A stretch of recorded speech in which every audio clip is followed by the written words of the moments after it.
Ladies and gentlemen, please welcome our first speaker, Magister Maria Walcher, an ethnologist,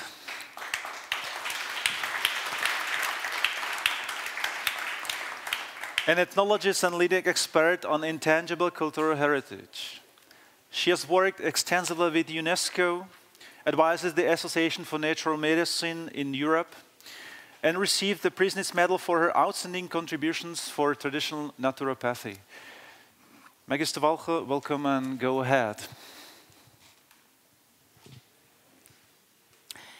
A blessed morning to all of you in this wonderful city. Thank you so much, Thomas Pfeiffer and team, for this beautiful venue. And I started yesterday already, and I just want to ask you first, who has never heard about or never dealt with intangible cultural heritage until now?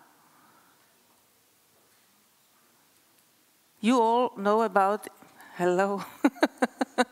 Yes, because you know, it's important always to stress on what was meant by UNESCO first. We cannot start before we go through all the details of the intention of UNESCO before we go in our special issue. So,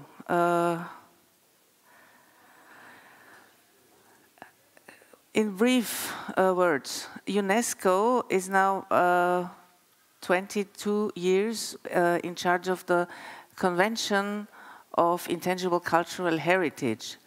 And it's incredible that from the beginning, which was difficult, especially in Europe, where we said we don't need it, now more than 180 countries have already adopted this convention.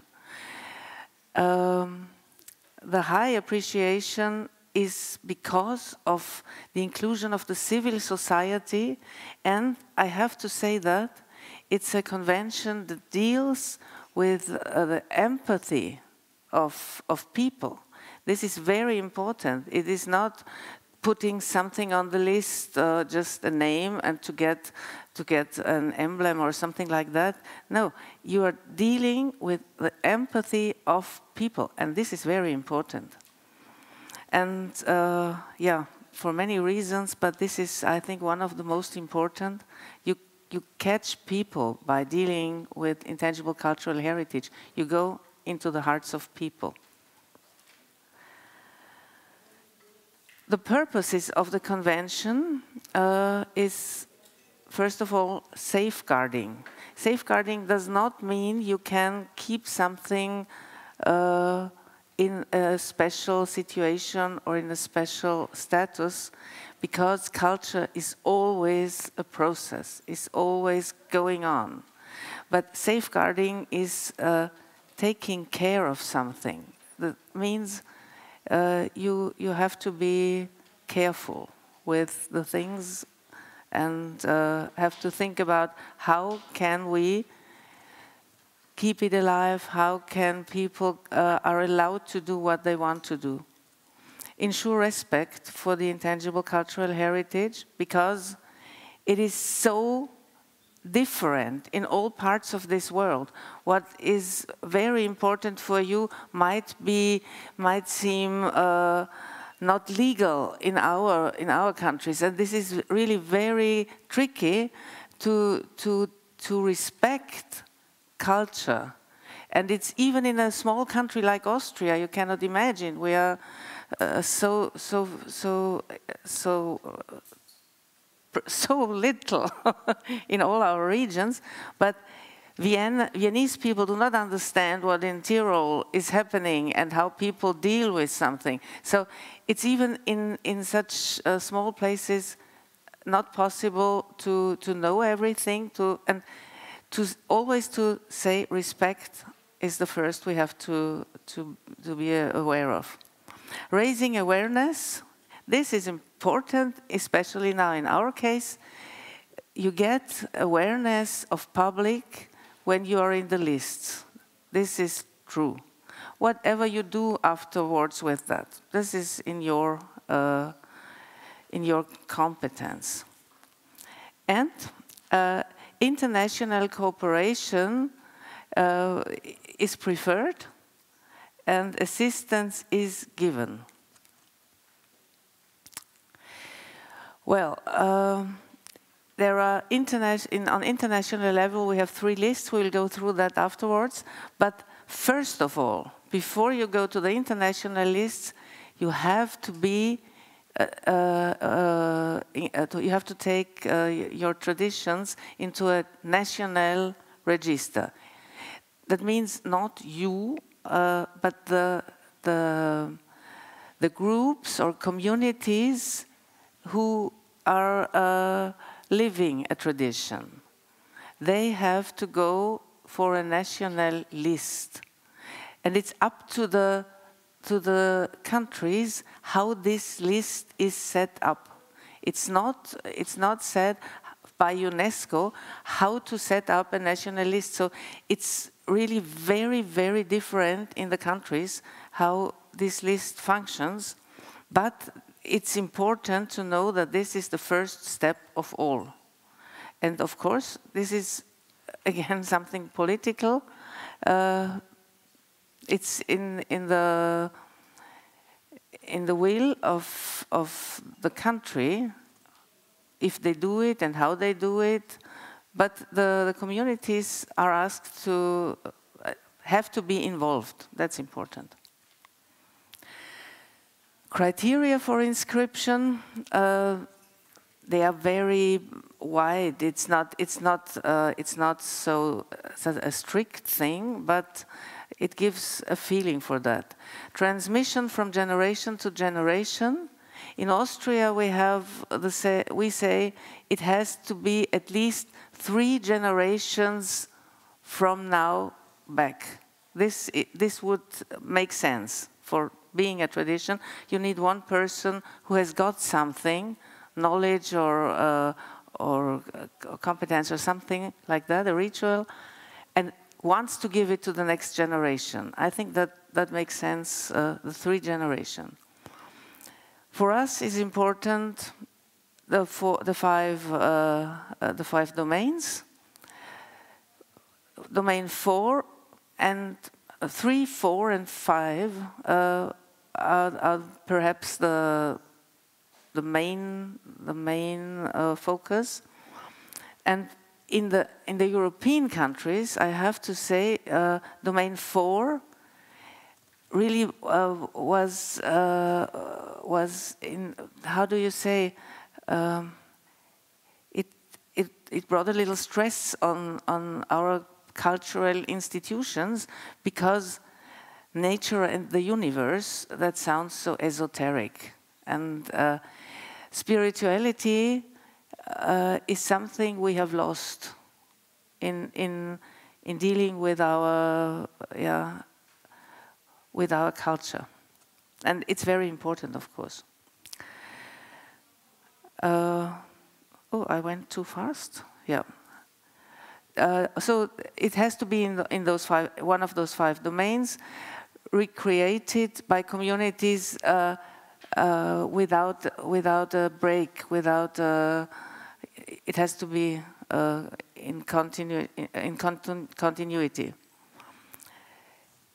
It's important for the identity for people and groups. Again, the respect, mutual respect, sustainable development, and the widest possible participation of communities. You cannot decide because you are an expert that should be on a list. It has to be the will and the wish of the communities themselves. It's important to make the how do you say? You have to know what is the difference between tradition, revitalization, and good practice. Think of our issue. There can be a tradition of dealing with plants in a certain region from generation to generation to generation.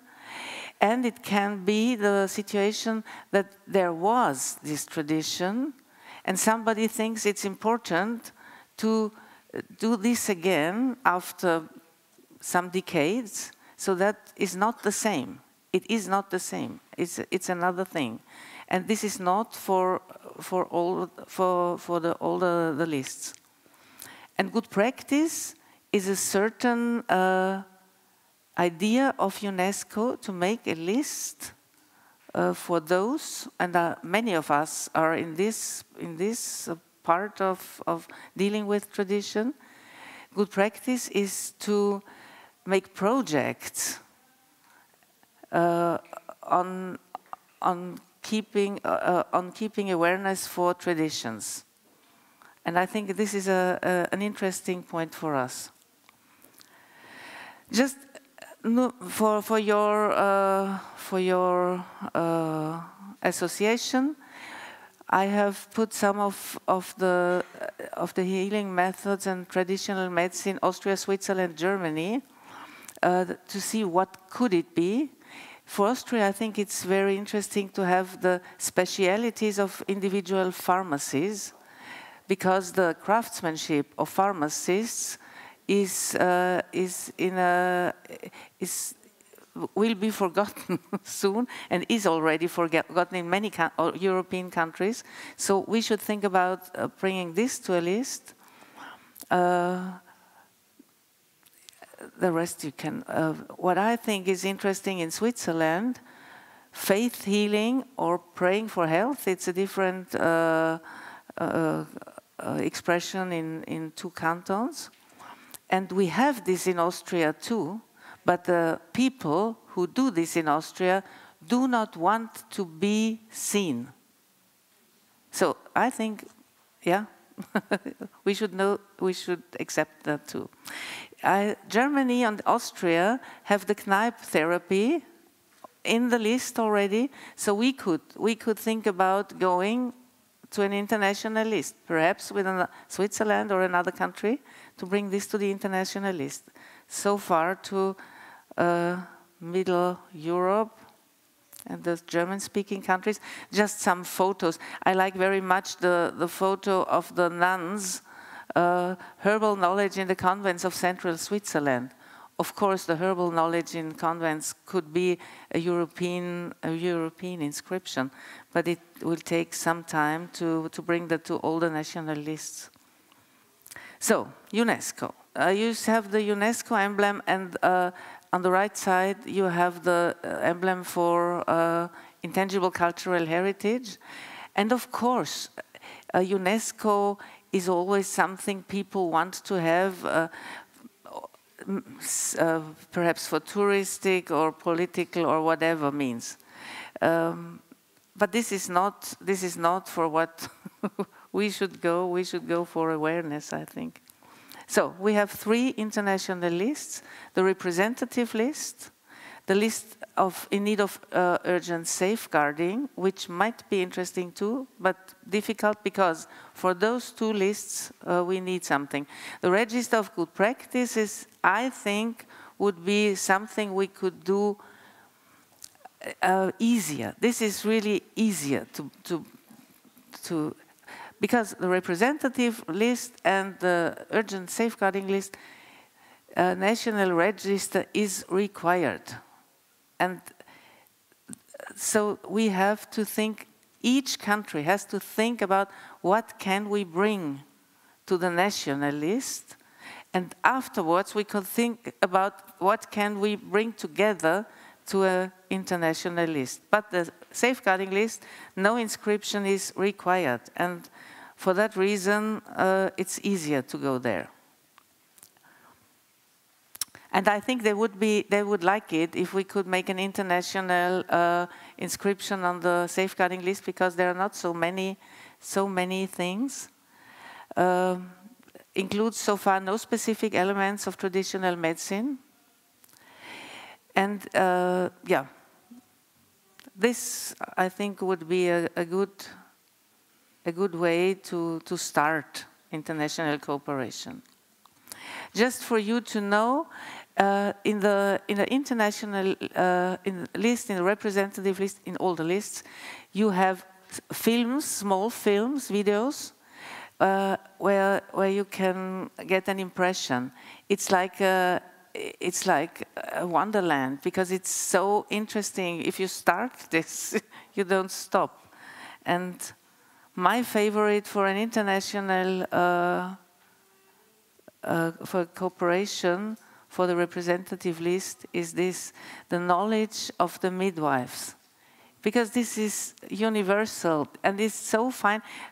All the continents are there, and just I have the you have the link, and I think we have no time to do that now, but I recommend you to look at this film. So we have the different lists, we have the different levels. If you really want to go on the national list, identification of tradition bearers is first step. The national register is inevitable if you want to go to international lists. We have started work in a working group, thanks to the Italian colleagues. And Nora Laubstein is guiding us through through the topic, and we realized it's not easy to go for the representative list, but we have already some ideas what we could do, and I think we have to stay in contact to motivate us to bring hydrotherapy or spagyric or cupping or whatever. So we start on certain issues, and yes, we just are in our European working group. But if you have an idea from India or from elsewhere, I think it would be very fine to keep these contacts. Was this the end already? Yeah. Oh, no, important. In each country, you have a commission for UNESCO. And there is a network among these commissions. And on plus, you have the UNESCO Facilitator Network. There you have a list of all the people who work as facilitators worldwide and which country they have in preference. So you can search your facilitator who would lead you through the process and who can inform you. Of course, the commissions could do this too, but sometimes they are not so much in the intangible cultural heritage, or they have a change. This is a little bit more difficult, but the facilitator network is really something you can directly go to the persons who know for your country the way.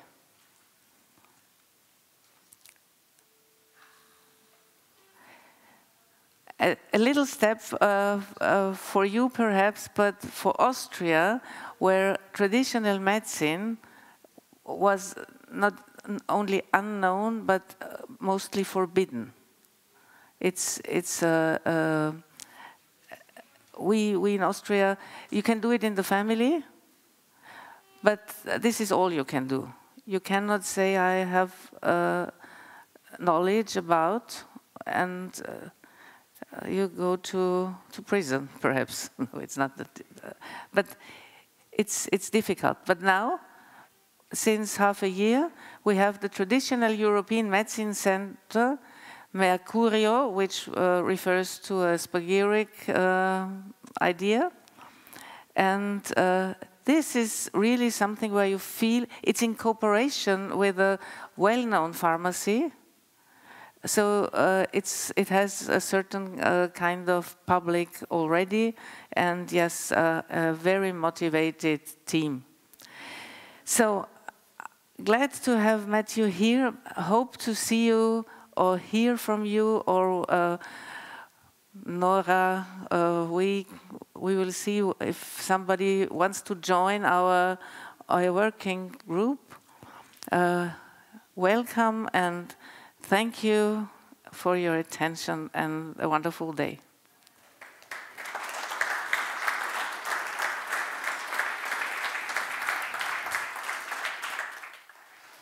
Thank you, Mrs. Walcher, we're grateful for your contribution.